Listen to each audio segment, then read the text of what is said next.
Welcome to Marco LaRock TV. I am Marco LaRock, your host for Inside Agreement, and today we have Mr. John Ewing on the show. Mr. John, how are you? Good. How are you, Marco? Awesome. Thank you so much for being on the show today. Absolutely, my So pleasure. you're one of the great leaders in the community, and we truly appreciate all your work.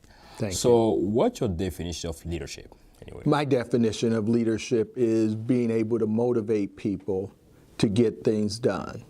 And so when you look at leaders, it's not about telling people what to do. It's not about trying to have your own thoughts about what should be done, but it's really about gathering people together, developing a common vision, and then allowing people to find where they fit within that common vision and then achieving it. Okay.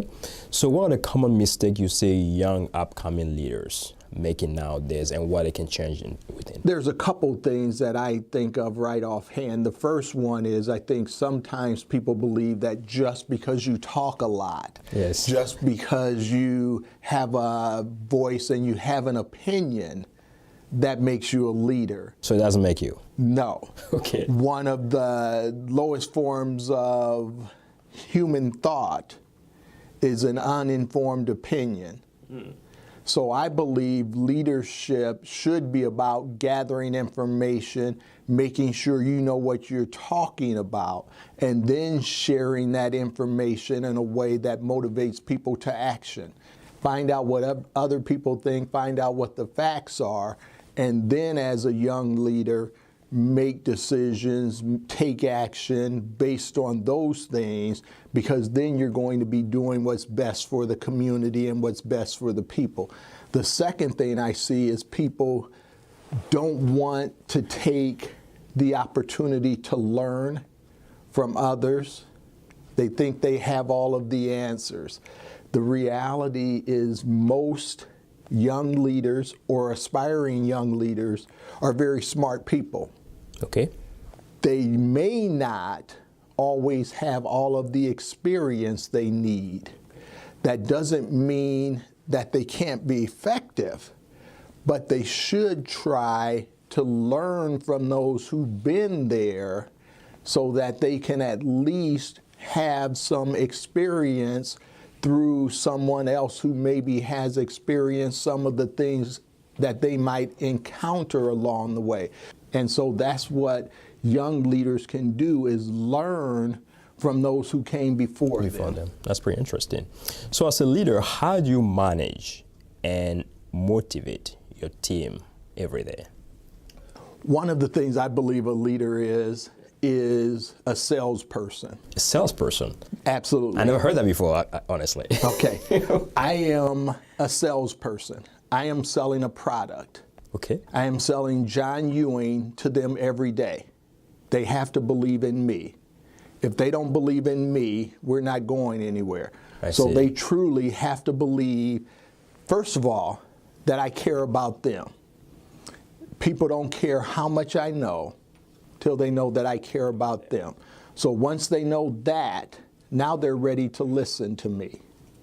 The second thing is I have to have a compelling vision on where we're going.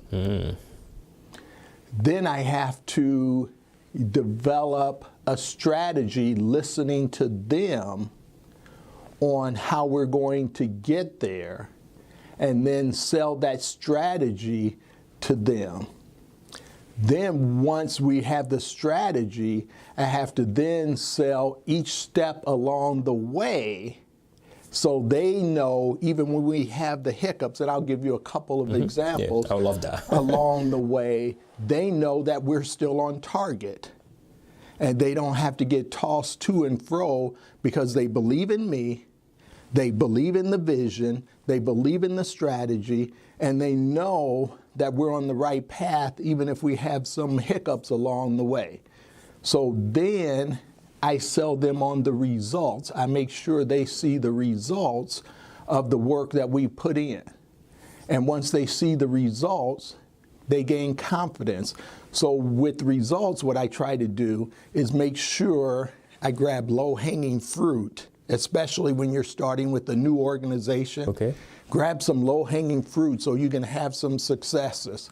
So as an example, when I started in the treasurer's office 10.5 years ago, right after I had been here about 100 days, I had a leadership summit with all of the managers and the assistant managers, supervisors, and said, I want you all to see what we've accomplished in the first 100 days. We literally had accomplished 30 major things Correct. in 30 days. Only 2 of them were my suggestion, where I said we're going to do them. That was an employee recognition team, and that was basically a review team that reviewed all of the rules that we had, because I thought we had too many rules that had people guessing on what their job was. Guessing, you said. Okay. The rest of them, either they came up with or it was a collaborative effort. So within 100 days, we were celebrating 30 successful initiatives. So a lot of it was low-hanging fruit. Some of it was more substantial, but they could see the success. So then that got them to believe in me. That got them to believe in the vision of where we could go. That got them to believe in the strategy. So that was really how I sold them. So you are really involved in communities, serving on different boards, on top of being Douglas County Treasurer. How do you find time? I've seen a lot of different sayings that are similar to this, but the reality is nobody doesn't have enough time. It's a matter of priorities. Okay. So my priority is my faith, my family, and service. I don't spend time hanging out with the guys. I don't spend time on the golf course. I don't spend time going to the clubs or other things that other people do. I spend that time with family, attending to my faith, and then also doing community service. So I prioritize my life according to my values. I see. So that's to my next question. What message would you have for young leaders, for instance, who say, "Oh, I don't have time to serve in the community"? What message would you have for them? I think you have to prioritize your life according to your values. If service is important to you, you'll find time. I just recently finished serving on 3 boards as president at the same time, president of the Empowerment Network, president of the 100 Black Men, and also president of Downtown Rotary. So I had enough time to do that because I prioritized. And what I did was I made sure that I was able to manage my faith, my family, service, as well as my professional career, because I cut out some other things, as well as serving on other boards during that time. But I believe it can be done if you're willing to prioritize. I also work at a high level. And by that I mean I don't get into the day-to-day management of that CEO or that executive director. Their job is the day-to-day management of that organization. My job is to advise them, give them input, and then help them if they need to navigate a tricky situation, not to try to run the organization. I see. And so if I stay at the 10,000-foot level as board president, then I'm not getting into the weeds and trying to manage. I'm leading by providing them the support they need and working with them, not their staff. Yeah. My interaction with their staff is, "Hi, how are you? Good to see you. Thank you for what you do for the organization." That's it. Yeah. So like any other city, Omaha has its own challenges. As far as young professional, where do you think young professional, for instance, in Omaha should focus their effort in terms of serving the community to trying to solve some of those problems? I think one of the things you have to do is you have to get involved with serving on boards or with organizations that serve our young people. Young people. Yes, you have to be a role model, an example, so they can have somebody to look up to. A lot of people think it's great, and so do I, that they might look up to some of the national figures. Absolutely nothing wrong with that. Yes. But they need people they can touch. They need people they can see In the community. here in their city. And so that's our number one responsibility, is to be visible so they can see us, so they can see people who look like them, Okay. but also so young people who don't look like me can see people like me in leadership as well. Yes. That's important because we need to have everyone understand that leadership comes in all shapes, sizes, and varieties, and it's not just what we might have traditionally looked at as leadership. So the more people who are ethnic and racially different, even both genders, are involved in leadership, then the better picture we paint of leadership for our young people so that they're more inclusive in their own leadership styles as they become leaders. That's really powerful. John, if you had to have lunch with anyone right now, who would that be?